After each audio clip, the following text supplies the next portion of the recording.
spoke a word, you were singing over me. You have been so, so good to me.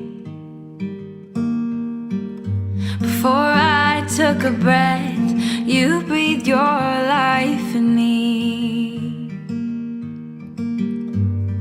You have been so, so kind to me.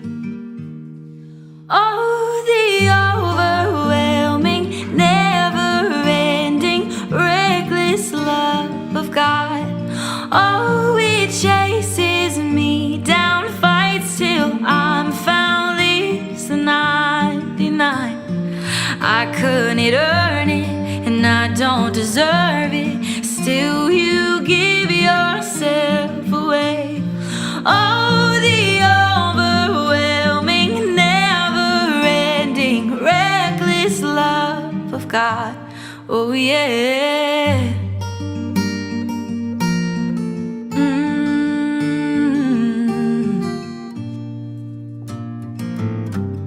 When I was your foe, still your love fought for me. You've been so, so good to me. When I felt no worth, you paid it all for me. Oh, you have been so, so kind to me.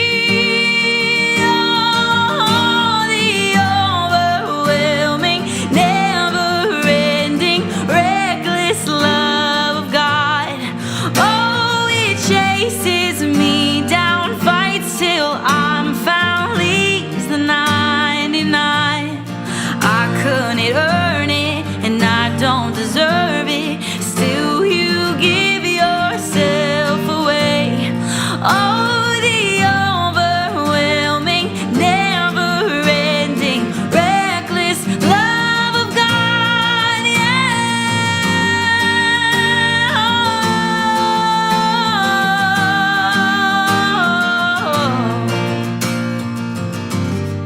Ooh.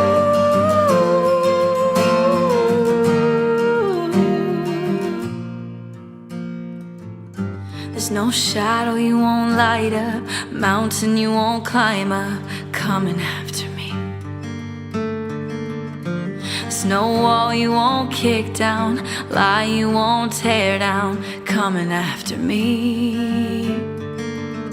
There's no shadow you won't light up, mountain you won't climb up, coming after me. There's no wall you won't kick down, lie you won't tear down, coming after me. There's no shadow you won't light up, mountain you won't climb up, coming after me. There's no wall you won't kick down, lie you won't tear down, coming after me.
morning, Tabor Heights community. I'm Pastor Nicole, and welcome to another homemade worship service.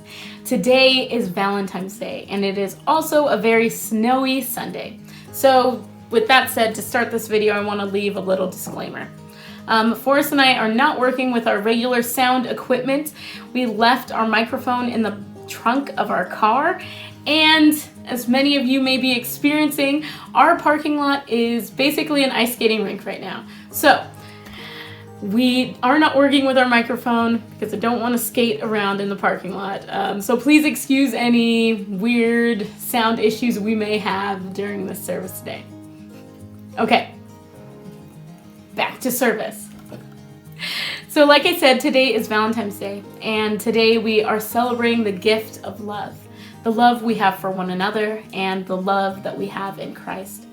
So to start off service today, I would like to read a poem by Dr. Maya Angelou. And the poem is called Touched by an Angel. We, unaccustomed to courage, exiles from delight, live coiled in shells of loneliness until love leaves its high holy temple and comes into our sight to liberate us into life. Love arrives, and in its train come ecstasies, old memories of pleasure, ancient histories of pain. Yet, if we are bold, love strikes away the chains of fear from our souls. We are weaned from our timidity in the flush of love's light. We dare be brave, and suddenly we see that love costs all we are and will ever be. Yet it is only love which sets us free.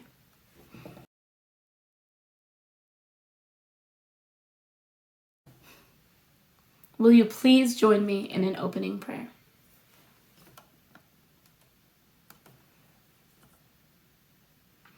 O Lord, holy Creator, the earth rests beneath the snow, gathering itself to burst forth in new life. Enliven our spirits to take up our work in your kingdom. Let us be loving yet bold in seeking justice and compassion for all. For you, O God, are patient and merciful to us. Let us be generous with our time, talent, and treasure in your service. Let us pray for our friends outdoors and those in need of shelter on these cold days and nights. Please protect them from danger, for they too bear the image of God. Let us remember that all we have comes from you. Shield the joyous and comfort the afflicted, O loving one, and rest your hand upon all, for we pray. Amen. Happy you're here today, friends. Keep watching.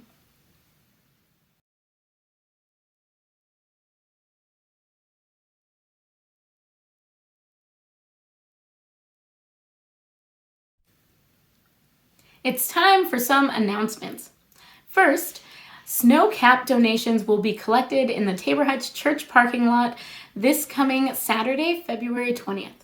So this month, Tabor Heights will be collecting donations for snow cap, and they are food donations, and we will be doing this on the third Saturday of every month from 10 a.m. to noon. We will be allowing people to drive through the church parking lot and drop off food donations at the front door. We will be taking them to Snowcap the following Monday. So the most needed items are canned vegetables, canned fruit, peanut butter, paper, plastic, and reusable grocery bags, can openers, cat food, can and bottles with deposits, deodorant, shampoo, toothpaste, and toothbrushes, as well as warm gloves and cloth masks. So if you would like to help with this outreach project, please reach out to Karen Lynn Douglas or Linda Bridges. And they are especially looking for 2 to 4 people to help watch donations and deliver donations to Snowcap. Next, this coming Wednesday, February 17th, is Ash Wednesday. Each year, Ash Wednesday marks the beginning of Lent. It is always commemorated 46 days before Easter Sunday. Lent is the 40-day season, not including Sundays, marked by repentance, fasting, reflection, and ultimately celebration. The 40-day period represents Christ's time of temptation in the wilderness, where he fasted and where he was tempted. Lent asks believers to set aside a time each year for similar fasting, marking an intentional season of focus on Christ's life, ministry, sacrifice, and resurrection. Often called the Day of Ashes, Ash Wednesday starts Lent by focusing our hearts on repentance and prayer as we refocus our hearts back to Jesus. This happens during a special Ash Wednesday service. So join us this upcoming Wednesday, February 17th at noon for a special online Ash Wednesday service here on Tabor Heights YouTube page. Today for Valentine's Day, we will be doing a special communion. So we are asking you at home to gather your own elements, your own juice or bread or gluten-free waffles or milk or wine. Whatever elements you have at home are welcomed with gladness by God. So please prepare those elements, and later on in service, we will do our special Valentine's Day communion.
Praise God from whom all blessings flow.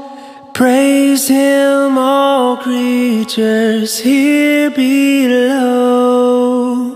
Praise Him above, ye heavenly host. Praise Father, Son, and Holy Ghost.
Greetings, my Methodist kindred. My name is Jess Bielman. I'm an associate director with the Innovation and Vitality team of the Greater Northwest United Methodist Church. We are the group that is invested in your church, identified your pastors as innovators, and are invested in the success and future growth of innovation. I, like you, have been experiencing this unprecedented season of life at home. The way I'm experiencing it is at home.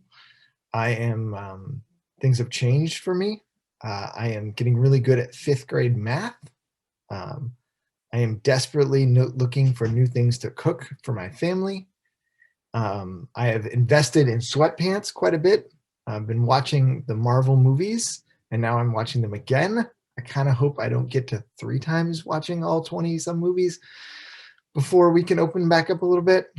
And most of all, I'm trying to be attentive to my wife and 2 daughters who would normally be in school every day, but we are all here working on top of each other and around each other and by each other to get all the things we need to do done. So if one of my littles comes in the room to ask me a question, you'll just get to say hi. Thank you for having me this morning. And our passage this morning is 1 Corinthians 13. One of the first I got to know when I converted and I became a Christian. And it is one that has stayed with me and seems to challenge me in whatever context of life I find myself in. And it is certainly one that seems so relevant, so applicable, and so challenging in this COVID moment and in a post-Trump world that we live in. So what I'm going to do is I'm going to share my screen, and I'm just going to share kind of the text with you as we go today. And as we do, I just want to draw our attention to some of the incredible things that Paul says about love. So I wanted to just begin with the Beatles. All you need is love. Well, kind of. I think there's some certain responsibilities that come with love that maybe don't fit into a Beatles song, but Paul certainly outlines. So the passage begins in verse 1. If I speak in the tongues of men and of angels, but I have not loved, I'm a noisy gong or a clanging cymbal. And if I have prophetic powers and understand all mysteries and all knowledge, and if I have all faith so as to remove mountains, but I have not love, I am nothing.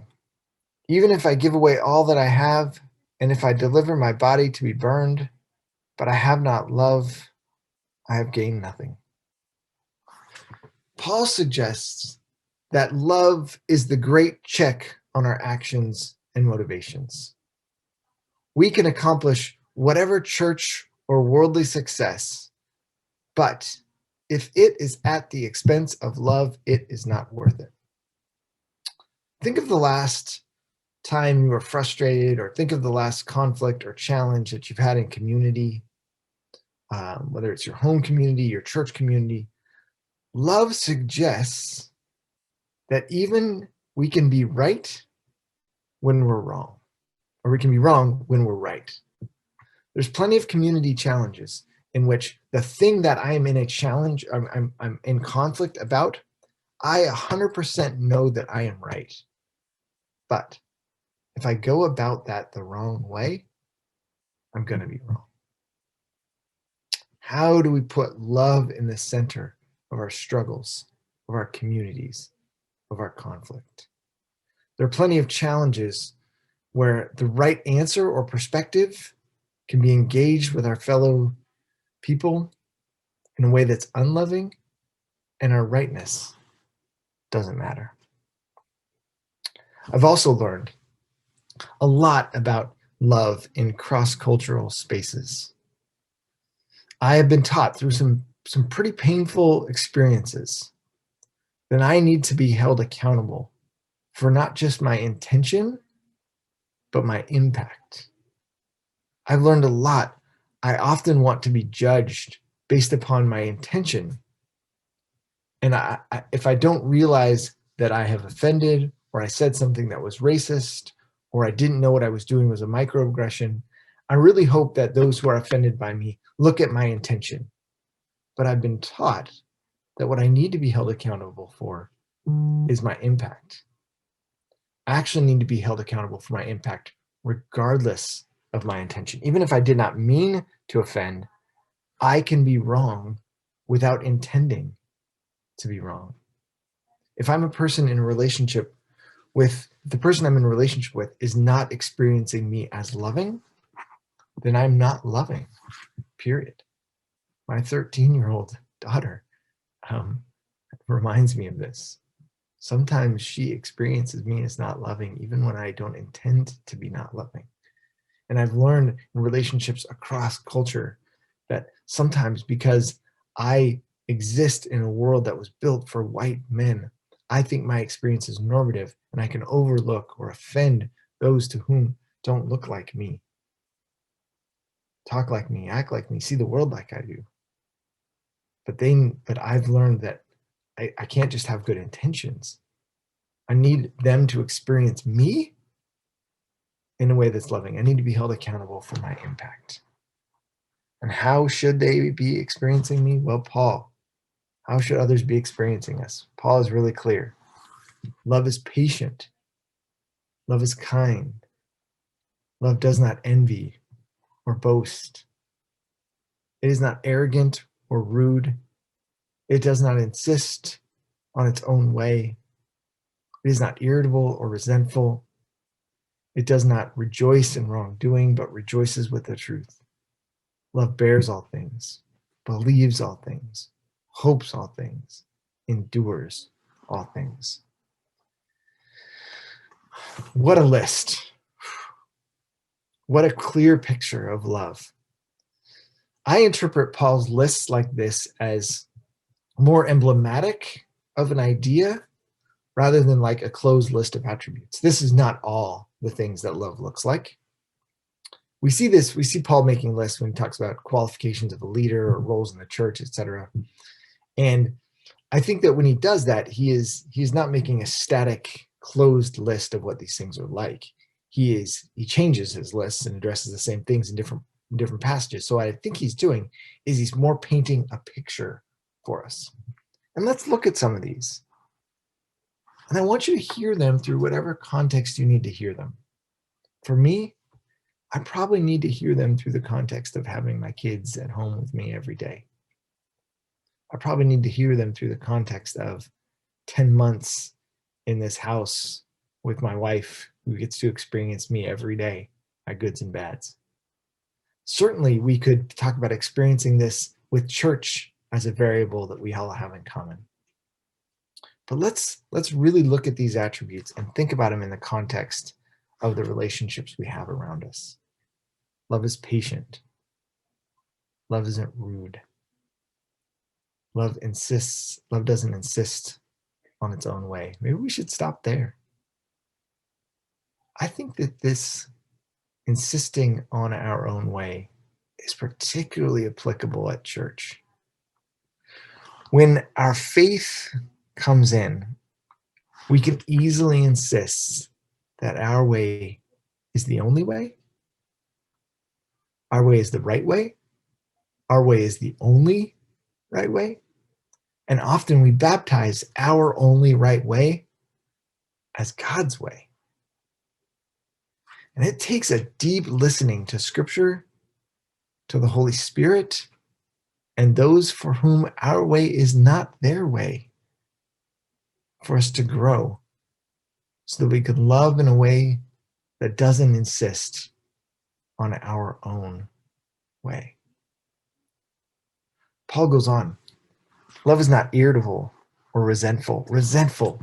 Maybe we should stop there too. Resent can come so quickly. Undealt with frustration over time becomes resentment and just kills our ability to love. And we can often go years, decades with resentment built up over undealt with hurts. And it absolutely impedes our ability to love. Paul goes on and says that love rejoices in truth. Boy, that has never felt more applicable in this post-Trump world, when fact and truth has become so squishy. Love rejoices in truth. I don't know, maybe you are familiar with Dr. Cornel West's work, but one of the first things I encountered in Dr. West was that his statement that justice is what love looks like in public. And boy, I thought that was high calling for us and our faith. And then I heard kind of the rest of that, of his approach to love. And he says also that tenderness is what love feels like in private. Tenderness is what love feels like in private. So I'd ask us again, if we are not being perceived by those around us that we are in a relationship with as tender, we might have some work to do. I think I might have some work to do. I wonder if those in church community with me, I wonder if those who are closest to me at home, I wonder if those who work closest with me in my job, would they describe their encounters with me as tender? Paul goes on. Love never ends. What a great beginning. And look what other things will end. Lots of things end in our life. Love, Paul says, never ends.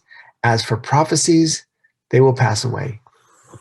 As for tongues, they will cease. As for knowledge, it will pass away. For we know in part, but we prophesy in part, but when the perfect comes, the partial will pass away. Love is the great return for our church action and effort. Love is the great return on investment. This is an interesting part of the passage. If we look at the way the early church worshiped in the time that Paul is writing, these were prophecies, tongues, knowledge. These were all important aspects of their life of worship. And he's saying that these important aspects of our life of worship will pass away, but love won't. Makes me wonder, what are the important parts of our worship that will pass away? Our sermons might pass away. Our music will pass away. Our programs will pass away, but love never ends. I feel like I've experienced this up close before. I have mourned the end of 2 church communities in my life, and each of them have meant so much to me. And after all was said and done, what I remember most is that the love we shared and also the experiences where we couldn't get to love. All of our great plans and sermons and ideas and programs, they passed away. But there are still those memories, still those people in my life which we have found love. And that love stays with us. Paul continues, when I was a child, I spoke like a child. I thought like a child. I reasoned like a child. When I became a man, I gave up childish ways. For now we see in a mirror dimly, but then face to face. Now I know in part, and I shall know fully, even as I have been fully known. There is an expectation that we grow in our ability to love. Look at this verse 11. He's saying, when I was a child, I did everything like children, but eventually I had to grow up and I had to see things clearer. Paul indicates that we have to grow in love. There's this great passage in Luke 6, and we'll look at it in a minute, where Jesus indicates that if we just love those who love us, if we just love those who look like us, talk like us, act like us, love like us, this isn't credit to us as righteousness. It's not growth. Growth comes from engaging difference, dissonance, being uncomfortable. Look at this. This is Luke 6. We're going to deviate off of 1 Corinthians for a minute. If you love those who love you, what credit is to you? Even sinners love those who love them. And if you do good to those who do good to you, what credit is for you? Even sinners do that. If you lend only to those to whom you expect repayment, what credit is it for you? Even sinners lend to sinners, expecting to be repaid in full. But love your enemies and do good to them. Lend without getting expectation of anything back. Then your reward will be great, and you'll be children of your Most High, because he is kind to the ungrateful and wicked. Be merciful as your Father is merciful. If church is those people and activities that keep me comfortable, I think we're still reasoning like a child. We're still on spiritual milk. It's not credit to us as righteousness. If our engagement in our community is just the folks who think like us, and we do good with those who we're comfortable with, I think we're reasoning like a child, still on spiritual milk. And it's not credit to us as righteousness. So the Spirit works in our lives to grow us as disciples, those who are disciplined by the Spirit of Christ. So Paul returns. So faith, hope, and love abide. These three, but the greatest of these is love. We know that love is a beautiful, beautiful feeling. And it's a great force that we need to work at sustaining. And we know that the work of love, when it comes in the context of change and growth, it's hard. But we live in a changing world, a rapidly changing world. Maybe we are experiencing times that we never thought we would experience in our life.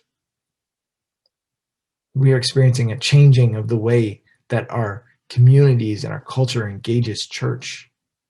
We're seeing the decline in white mainline religion in the US, which has been our spiritual center. COVID, we are doing things we've never done before, and we're not doing things that we always did. And I don't believe that we have to have all the answers. We don't have to have all the answers to what's the future of the global church, what's the future of the UMC, what is the future of our local church. But there is an experience, there is an expectation that we will love sacrificially, uncomfortably, and clearly. This is truly an unprecedented time in all of our lives of faith. And we were taught, and we know that church was never a time of the week or a building we go to, but the life of faith amongst the group of believers. And COVID it's made us prove it. And I wonder sometimes just how much we've gotten dependent on that time of the week and that building we go to. Because right now, we don't get that. We don't get that time of the week in that building. So I ask you, is bringing about any place that is making love challenging for you? Are the people around you experiencing you as tender? Perhaps maybe are you holding on to anything that is keeping you from having that love that doesn't have to insist upon its own way? I know that in this season, boy, I really want things to be my way and comfortable. And it takes a lot of love for another person, for another group of people, for the body of Christ that I'm in, for me to not have to insist on my own way. Finally, I'll leave you with this. Thank you for having me. Separation is hard. Not being able to be together for 10 months is difficult. And I would encourage you to hold in your heart, most in your heart, the experiences of love that you have for one another. And it's going to take a deep sense of love to continue to be separated in the ways we are, and to continue to build the church in the way we have to, because we can't be together in our church spaces. And so hold on to love for one another. Hold on to this uncomfortable. Hold on to this, I don't need my own way. Hold on to this tenderness as you engage one another, as you engage those around you that you live with most in this season. Thank you for having me. I appreciate being a part of your worship this morning.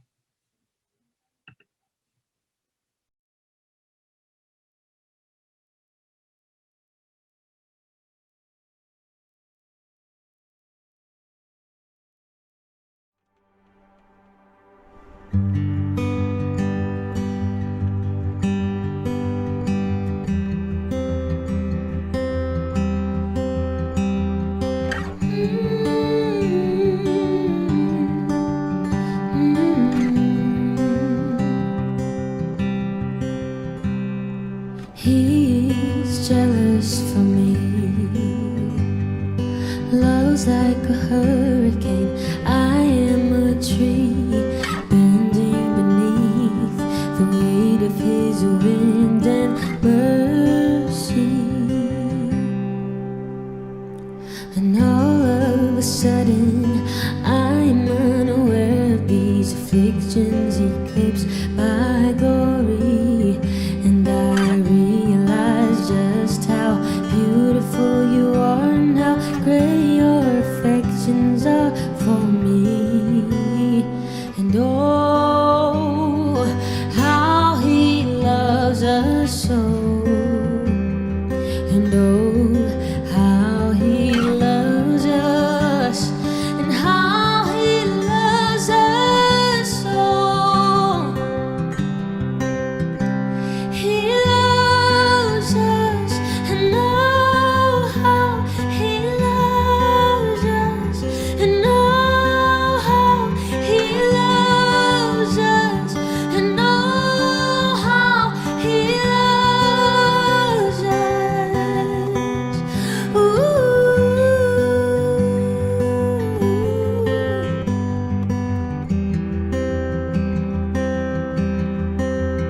Oh, how he loves, how he loves, how he loves.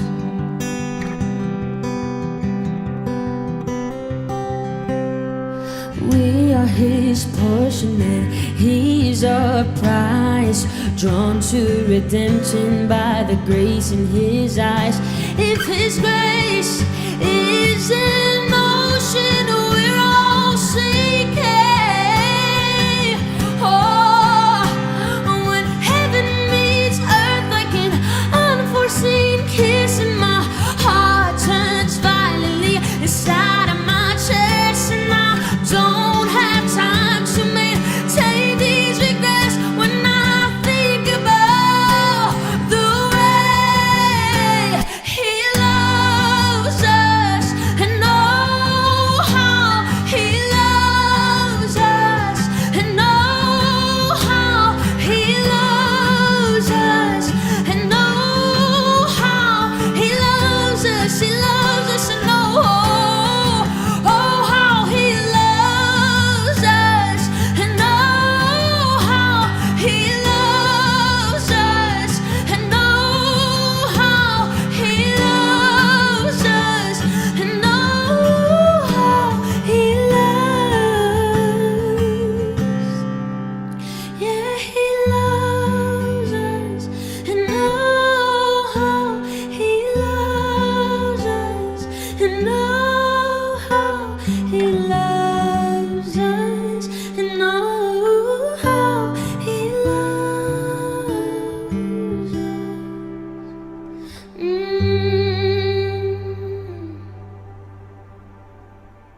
Today we celebrate communion at home by asking everyone to prepare their own elements for the Lord's Supper. Please know whatever you have is welcomed with gladness by God, whether it is traditional bread and juice, or gluten-free waffles and milk, or something else.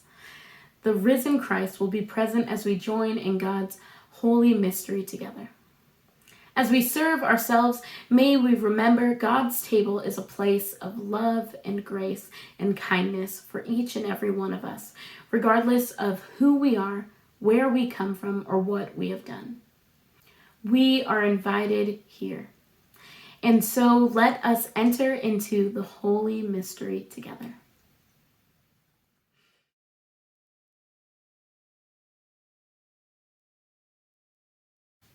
Love divine, all loves excelling, joy of heaven to earth come down. Fix in us thy humble dwelling, all thy faithful mercies crown. Jesus, thou art all compassion, pure, unbounded love thou art. Visit us with thy salvation, enter every trembling heart. Come, Almighty, to deliver. Let us all thy grace receive. Suddenly return and never more thy temples leave. Thee we would be always blessing, serve thee as thy host above. Pray and praise thee without ceasing, glory in thy perfect love. Finish then thy new creation, pure and spotless let us be. Let us see thy great salvation, perfectly restored in thee. Changed from glory into glory, till in heaven we take our place, till we cast our crowns before thee, lost in wonder, love, and praise. In this great Wesley hymn, we sing of the power of love. Wesley reminds us that God is the source of all love. There is no love apart from God. Any love we humans are capable of giving and receiving is a pure and divine gift, whether we realize it or not. Sin deceives and discourages us away from love, telling us humans we are incapable of love. But the love of God is more powerful than sin. God freely shares the gift with us because he loves all of us as his own children. We need to be reminded that the love we've received today has its source from God. How we respond and what we do with this gift is entirely up to us. Love is the power of God that saves, liberates, heals, and makes all things new. God is love. And those who abide in love abide in God, and God abides in them.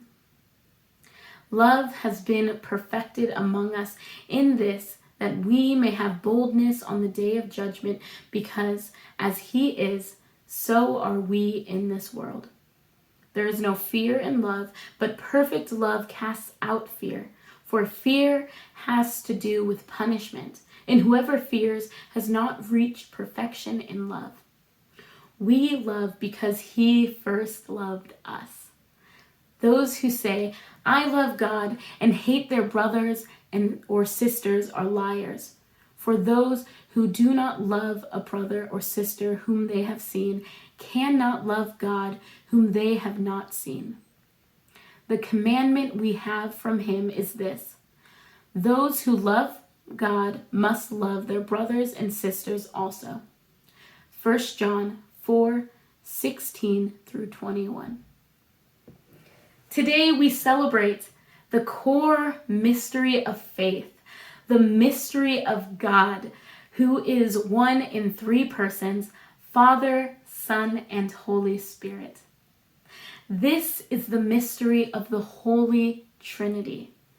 God is a perfect communion of love. This love that God generates and creates all that exists. God is a perfect communion of love. Every human person is created in the image and likeness of God, meaning we are all created for communion and relationship with God, with one another, and all of creation. As often as we observe the Lord's Supper, we should let it remind us afresh of God's love for us, a love that will never fail, a love that will never get smaller. Though humans may be unfaithful, God will never leave us or forsake us. Though we may struggle and stumble many times, God never abandons us. He is always ready to welcome us back. It is through the embodiment of this love, through the love of Jesus Christ, who poured out for us, that God invites us into the holy mystery of communion. On the night he gave himself up for us, Jesus took bread, gave thanks to God, broke the bread, gave it to his disciples, saying, "Take and eat. This is my body, which is given for you. Do this in remembrance of me." When the supper was over, he took the cup, gave thanks to God, gave it to his disciples, and said, "Drink from this, all of you.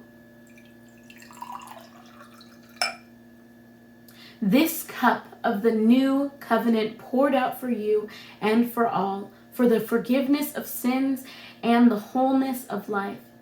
Do this in remembrance of me." Let us be in community of healers and hope givers as together we proclaim the mystery of faith. Christ has died. Christ is risen. Christ will come again.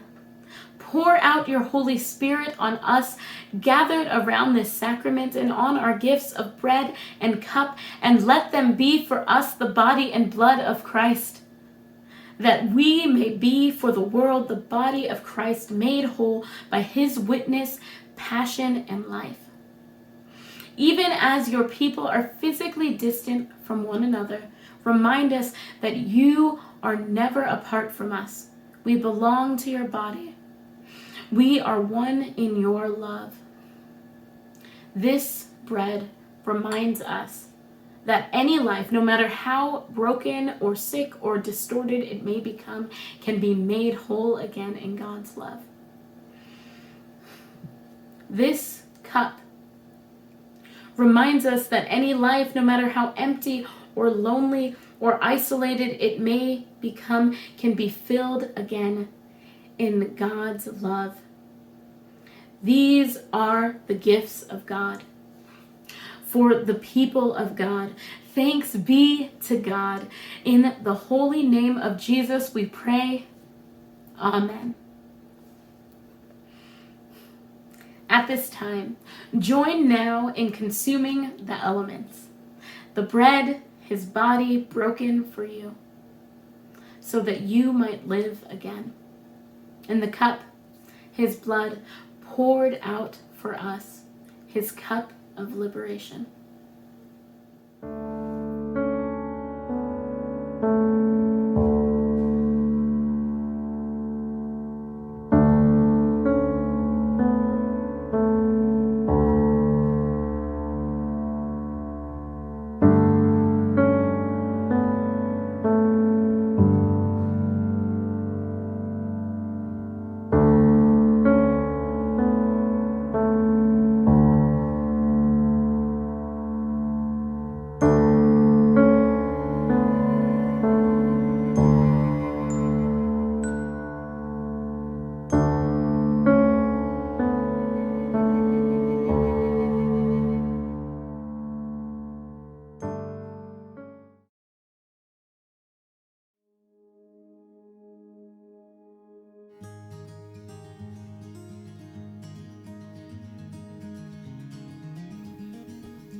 Thank you again for joining us for another homemade worship service. And thank you to Jess Bielman for his sermon today.